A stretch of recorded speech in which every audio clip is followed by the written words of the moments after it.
नमस्कार, स्वागत है आपका ज्ञान विज्ञान के इस नए एपिसोड में। मैं हूं आपके साथ ऐश्वर्या कपूर। आज के बुलेटिन में बात करेंगे जलवायु परिवर्तन पर आधारित साइंस एक्सप्रेस ट्रेन पर और लाइट पोल्यूशन से जुड़े शोध के अलावा परमाणु के सूक्ष्मतम कण न्यूट्रिनो की। लेकिन सबसे पहले नजर इस हफ्ते की सुर्खियों पर। दिल्ली में सीएमएस वातावरण 2015 का आयोजन, पर्यावरण और जल संरक्षण से जुड़ी फिल्मों को मिले पुरस्कार। कृत्रिम प्रकाश प्रदूषण से प्रभावित हो रहा है समुद्री पारिस्थितिकी तंत्र, वैज्ञानिकों के शोध से हुआ खुलासा। रोका जा सकेगा बढ़ती उम्र का असर, वैज्ञानिकों ने किया नया शोध। Science express climate action special का शुभारंभ, डॉक्टर हर्षवर्धन ने दिखाई हरी झंडी। और खोज खबर में आज चर्चा करेंगे न्यूट्रिनो की और जानेंगे क्या है न्यूट्रिनो और ब्रह्मांड का संबंध। और अब खबरें विस्तार से। जलवायु परिवर्तन विषय पर जन जागरूकता लाने के उद्देश्य से दिल्ली में एक science express climate action special का शुभारंभ किया गया। साइंस एक्सप्रेस को विज्ञान एवं प्रौद्योगिकी व पृथ्वी विज्ञान मंत्री डॉक्टर हर्षवर्धन ने हरी झंडी दिखाई। साइंस एक्सप्रेस विज्ञान प्रदर्शनी से लैस 16 कोच वाली ऐसी ट्रेन है जिसकी 8 बोगियों में जलवायु परिवर्तन से संबंधित प्रदर्शनी लगाई गई है, जबकि बाकी की बोगियों में पर्यावरण और वन्य जीवों से संबंधित शोधों के बारे में बताया गया है। देखिए यह खास रिपोर्ट।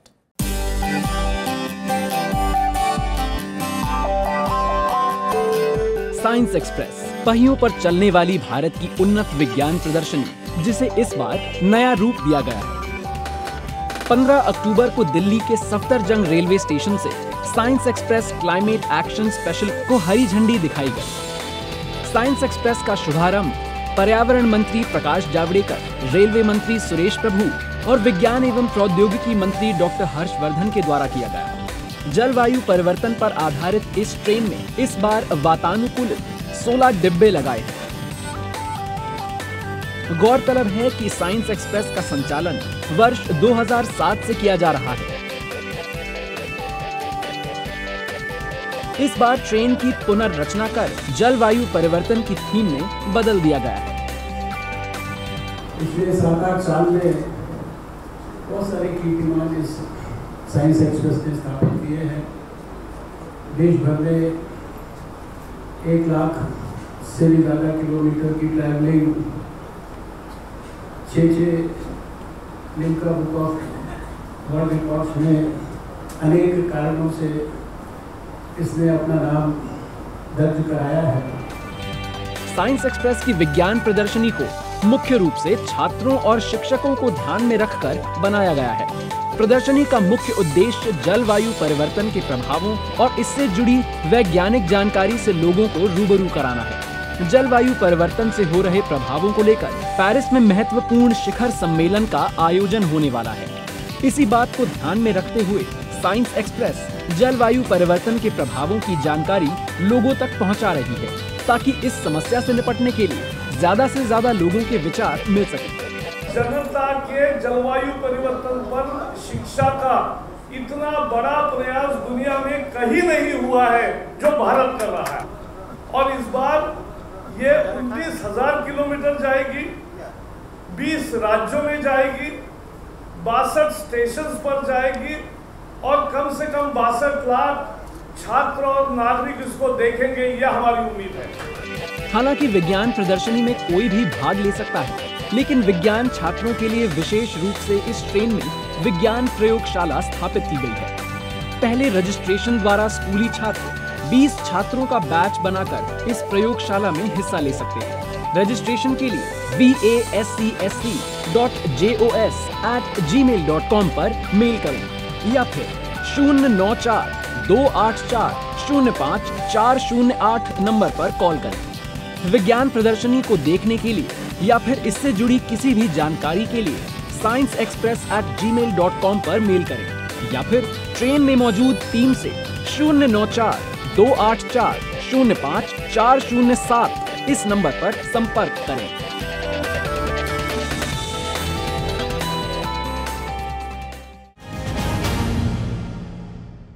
बढ़ती जनसंख्या और प्रदूषण के कारण जल संसाधनों में लगातार कमी आ रही है। माना जा रहा है कि भारत के पास पूरे विश्व के स्वच्छ पानी का सिर्फ 4% ही मौजूद है। ऐसे में जल का संरक्षण और प्रबंधन बेहद जरूरी है। जल संरक्षण के इसी मुद्दे को लेकर दिल्ली में 8वें CMS वातावरण environment and wild life film festival and forum का आयोजन किया गया। फेस्टिवल में जल स्वच्छता के साथ साथ पर्यावरण और वन्य जीवों से संबंधित राष्ट्रीय और अंतर्राष्ट्रीय स्तर की फिल्में भी दिखाई गईं और साथ ही सर्वश्रेष्ठ फिल्मों को पुरस्कृत भी किया गया।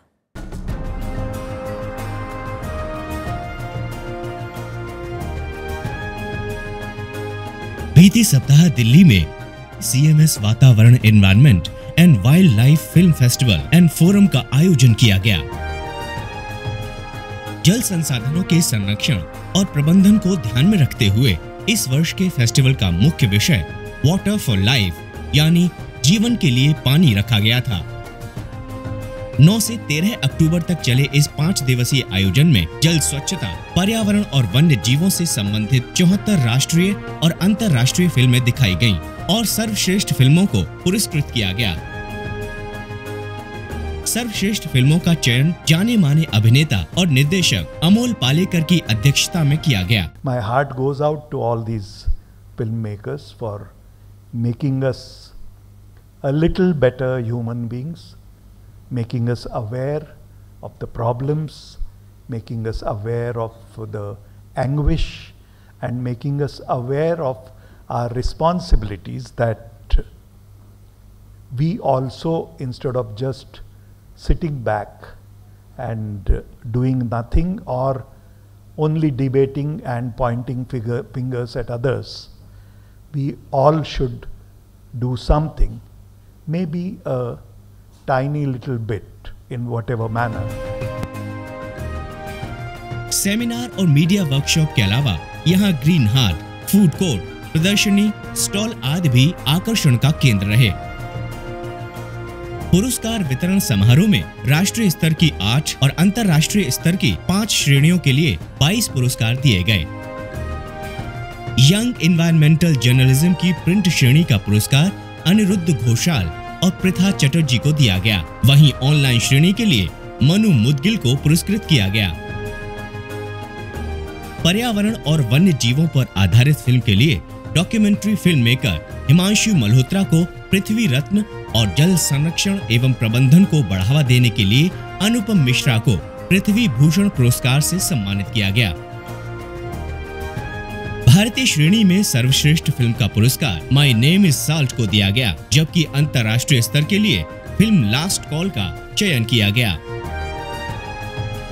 समारोह में मुख्य अतिथि के तौर पर अभिनेता और निर्देशक अमोल पालेकर, जल संरक्षणवादी राजेंद्र सिंह और CMS की डायरेक्टर जनरल PN बासंती ने शिरकत की।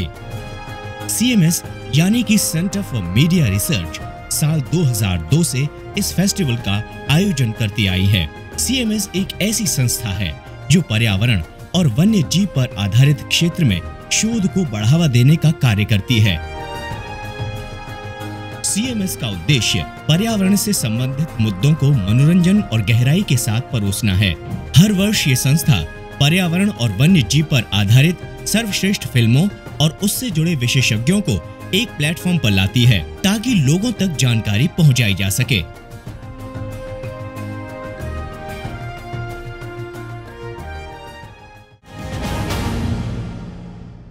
कृत्रिम प्रकाश यानी कि आर्टिफिशियल लाइट हमारा घर हो, सड़कें हो या फिर आसपास की दुकानें, अपनी जगमगाहट से ये रात को भी दिन जैसा रोशन बना देती हैं। लेकिन क्या आपको पता है कि ये लाइट्स प्रदूषण भी पैदा करती है? जी हाँ, royal society journal biology letter में आए एक ताज़ा शोध के मुताबिक तटीय इलाकों में मौजूद कृत्रिम लाइटें रात के वक्त ज्यादा प्रदूषण पैदा करती हैं, जिसका सीधा असर समुद्री जीवों पर पड़ता है। वैज्ञानिकों का मानना है कि प्रदूषण की वजह से रात के समय समुद्री जीवों के व्यवहार में परिवर्तन आ रहा है।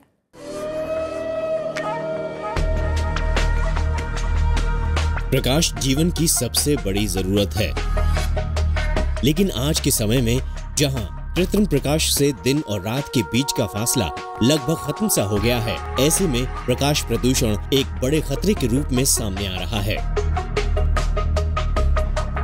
हाल ही में किए गए एक अध्ययन से पता चला है कि समुद्री किनारों के आसपास प्रकाश प्रदूषण से न सिर्फ समुद्री जीवों बल्कि तटीय क्षेत्रों का पर्यावरण भी बुरी तरह प्रभावित हो रहा है।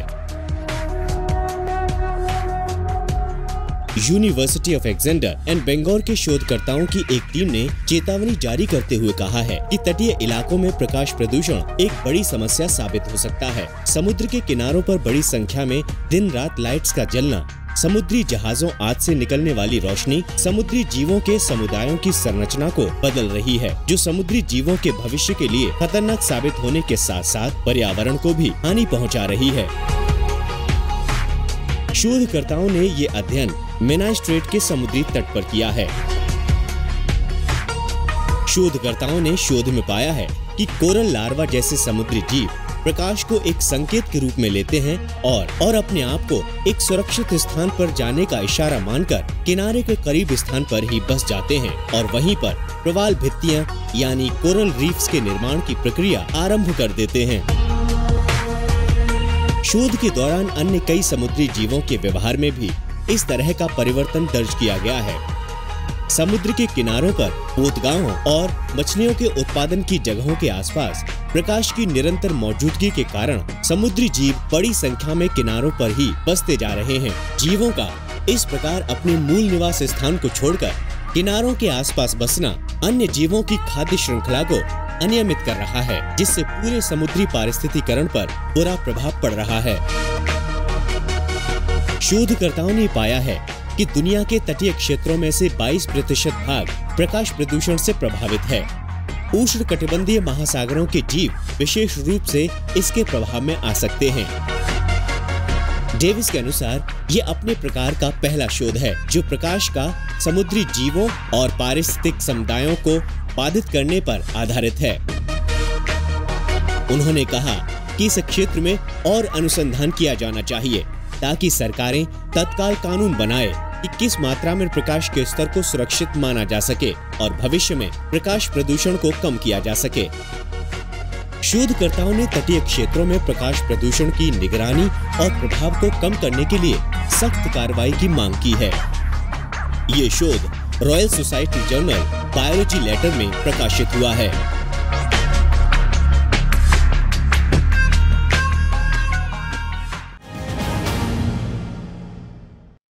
उम्र बढ़ने की क्या वजह है? बुढ़ापा क्यों आता है? इन सवालों का जवाब वैज्ञानिकों ने आखिर खोज ही लिया है।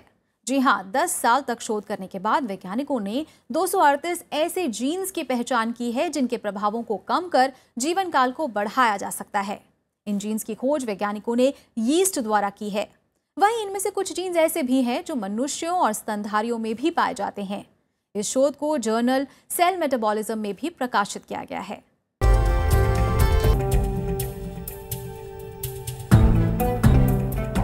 जन्म और मृत्यु ये वो दो सत्य हैं जिन्हें झुटलाया नहीं जा सकता। जन्म से मृत्यु के बीच के फासले को कम करने वाले रहस्य को सदियों से वैज्ञानिक खोजने की कोशिश करते आ रहे हैं। आखिरकार 10 साल के गहन अध्ययन के बाद डॉक्टर ब्रायन कैनेडी के नेतृत्व में Buck Institute of Research in Aging और यूनिवर्सिटी ऑफ वॉशिंगटन के वैज्ञानिकों को एक बड़ी सफलता हाथ लगी है। इन वैज्ञानिकों ने 238 ऐसे नए जीन्स की पहचान की है जो ढलती उम्र से संबंधित हैं। वैज्ञानिकों का कहना है कि इन 238 जीन्स को निष्क्रिय करके जीवन काल को कुछ समय के लिए बढ़ाया जा सकता है। खान पान और कैलोरी की मात्रा को सीमित करके हम लंबे समय तक जवान रह सकते हैं। शोधकर्ताओं ने ये खोज यीस्ट के 4698 स्ट्रेन्स पर अध्ययन करके की है और ये पता किया है कि आखिरकार कौन से जीन्स बढ़ती उम्र के लिए जिम्मेदार हैं। टीम ने प्रत्येक स्ट्रेन्स के एक जीन्स को निष्क्रिय कर अध्ययन किया और देखा कि कोशिकाएं कितने समय तक विभाजित होते रहने के लिए जीवित रहती हैं। और इस अध्ययन से वैज्ञानिकों ने 238 ऐसे जीन्स का पता किया जो ढलती उम्र के लिए जिम्मेदार हैं और स्तनधारी जीवों में पाए जाते हैं, जिनमें मनुष्य भी शामिल हैं। अध्ययन करते समय वैज्ञानिकों ने पाया कि जब जीन्स निष्क्रिय थे तो यीस्ट कोशिकाओं के जीवन काल में वृद्धि दर्ज की गई। शोधकर्ताओं ने पाया कि LOS1 नाम के जीव को निष्क्रिय करने पर यीस्ट कोशिकाओं के जीवन काल में आश्चर्यचकित कर देने वाली 60% की वृद्धि हुई। ये अध्ययन जर्नल सेल मेटाबॉलिज्म में प्रकाशित हुआ है और इससे जीवन काल को बढ़ाने को लेकर अध्ययन में खासी मदद मिल सकती है।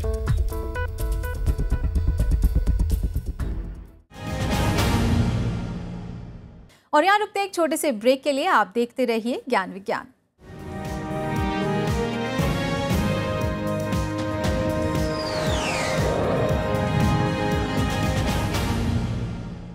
ब्रेक के बाद आप सभी का फिर से स्वागत है। आप देख रहे हैं ज्ञान विज्ञान और देश विदेश में विज्ञान और तकनीक के क्षेत्र में चल रही हलचलों को जानने के लिए आइए देखते हैं साइंस एक्सप्रेस।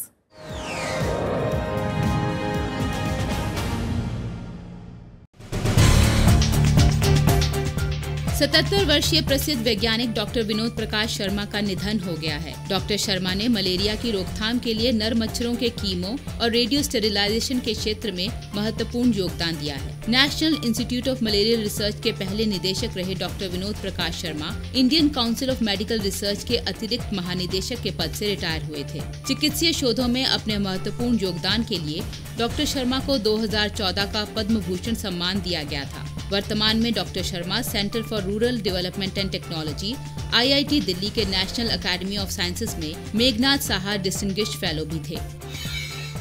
जैव ईंधन की कमी से इस युग में एक सस्ता, साफ और पर्याप्त ईंधन बहुत जरूरी हो गया है। ऐसे में मध्य प्रदेश के रईस मरकानी ने बेहद सस्ते और पर्यावरण को साफ रखने वाले ईंधन से चलने वाली कार डिजाइन की है, जो पानी और कैल्शियम कार्बाइड से चलेगी। तकनीकी रूप से कार कैल्शियम कार्बाइड और पानी की रासायनिक प्रतिक्रिया से दौड़ेगी। श्री मरकानी ने इस तकनीक के पेटेंट के लिए भी अर्जी दी है। बारापीथा ओडिशा का पहला ऐसा गांव बन गया है जो पूर्णतः सौर ऊर्जा से चालित है। लगातार बिजली सप्लाई के लिए गांव में पूरी तरह से सोलर ऊर्जा का उपयोग किया जा रहा है। इस प्रोजेक्ट के अंतर्गत हर घर में 2 सोलर होम लाइटिंग सिस्टम प्रदान किए गए हैं। यहाँ स्ट्रीट लाइट और स्कूल आदि में भी सोलर ऊर्जा की व्यवस्था की गई है। ये पहल national aluminium company limited, eco और इलेक्ट्रॉनिक्स एंड जैक्सन सोलर के सौजन्य से की गई है। अंतरिक्ष में रुचि रखने वाले लोगों को अब अंतरिक्ष की खोजों के इतिहास की एक झलक देखने का मौका मिल सकेगा, क्योंकि नासा ने अपने अपोलो आर्काइव के 11,000 फोटो रिलीज किए हैं। नासा ने अपने अपोलो आर्काइव फ्लिकर अकाउंट पर 1968 की चांद पर पहली उड़ान, अपोलो 7, 1972 में अपोलो 17 का लूनार मिशन आदि की तस्वीरें शेयर की हैं। आर्काइव में चांद पर सबसे पहले कदम रखने वाले नील आर्मस्ट्रॉन्ग के साथ बज एल्ड्रिन की चांद पर उतरने वाली फोटोज भी डाली गई हैं। साथ ही अंतरिक्ष से चंद्रमा की सतह और पृथ्वी कैसी दिखती है उसका भी फोटो शेयर किया गया है।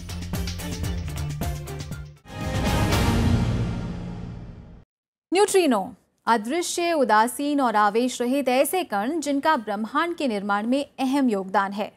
परमाणु के सूक्ष्म कण कहे जाने वाले न्यूट्रिनो हमारे आसपास अनगिनत संख्या में मौजूद हैं। इन कणों के रहस्य को जानने के लिए विश्व में कई न्यूट्रिनो ऑब्जर्वेटरी बनाई गई है।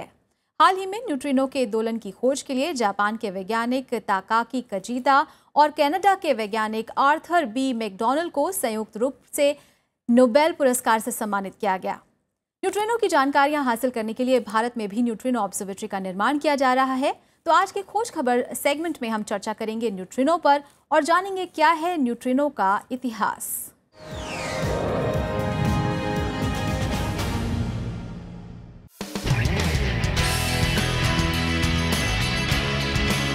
इस बार पूरी दुनिया की तालियों और प्रशंसा का हकदार एक ऐसा कण रहा जिसका अस्तित्व अभी भी हमारे लिए रहस्यमय है।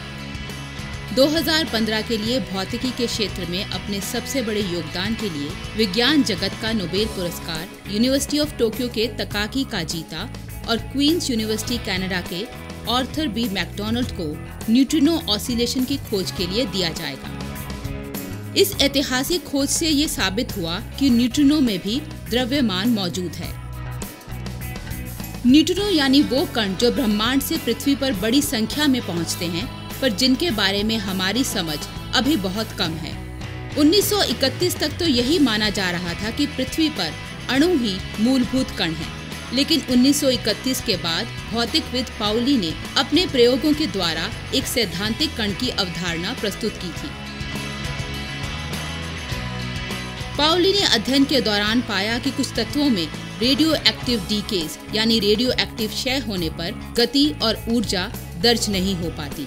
उसके बाद 1934 में एनरिको फर्मी ने रेडियो एक्टिविटी के क्षय के संबंध में ही पाउली की अवधारणा को आगे बढ़ाते हुए हाइपोथेटिकल पार्टिकल के संबंध में एक थ्योरी प्रस्तुत की, जिसमें न्यूट्रिनो शब्द का प्रयोग किया गया।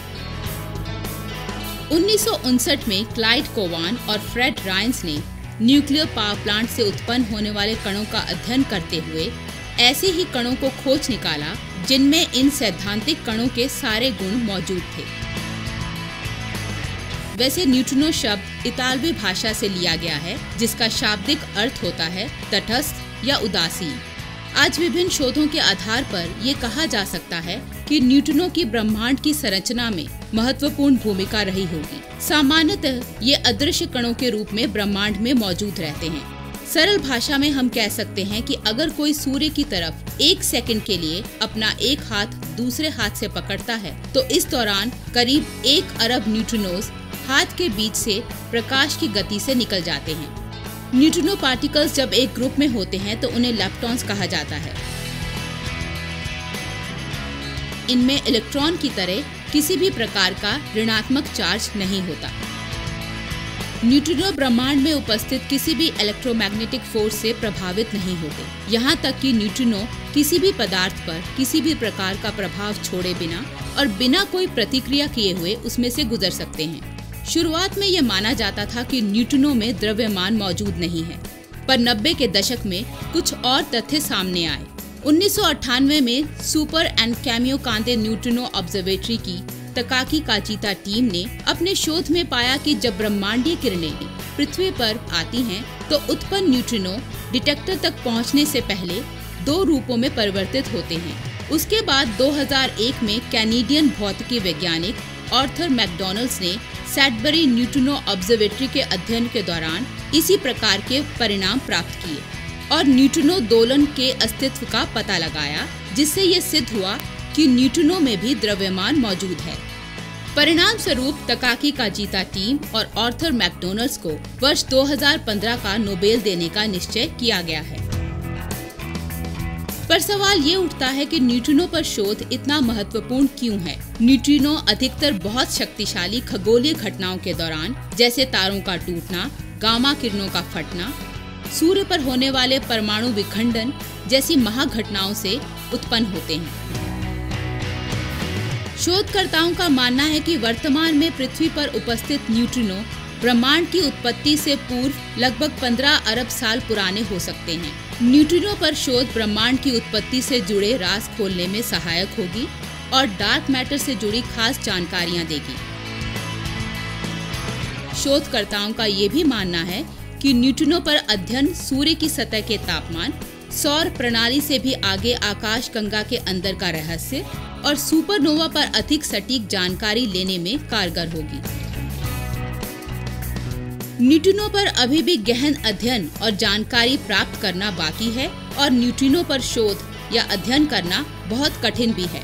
अभी भी न्यूट्रिनो पर विभिन्न प्रयोगशालाओं में शोध और अध्ययन चल रहे हैं, जिनमें ice cubes neutrino observatory Antarctica, the super Kamiokande neutrino observatory Japan, Sudbury neutrino observatory Canada और ब्रुक हेवन न्यूट्रिनो प्रोजेक्ट शामिल हैं। इसी साल 2015 में भारत सरकार ने भी भारत में न्यूट्रिनो ऑब्जर्वेटरी बनाने के लिए मंजूरी दे दी है, जिसके तहत तमिलनाडु में मदुरई से करीब 110 किलोमीटर की दूरी पर वेस्ट बोदी हिल्स में इसका निर्माण होगा और ये एक अंतर्राष्ट्रीय स्तर की न्यूट्रिनो ऑब्जर्वेटरी होगी। भारतीय वैज्ञानिकों के लिए विश्व स्तर पर पहचान बनाने का ये एक सुनहरा अवसर प्रदान करेगी। कहा जा रहा है कि ये दुनिया की सबसे बड़ी वेधशालाओं में शुमार होने जा रही है। अब विश्व के साथ साथ भारत में भी न्यूट्रिनो पर अध्ययन ब्रह्मांड के गूढ़ रहस्यों को खोलने में अपनी महत्वपूर्ण भूमिका निभाएगा, साथ ही भौतिक विज्ञान को एक नई परिभाषा देगा।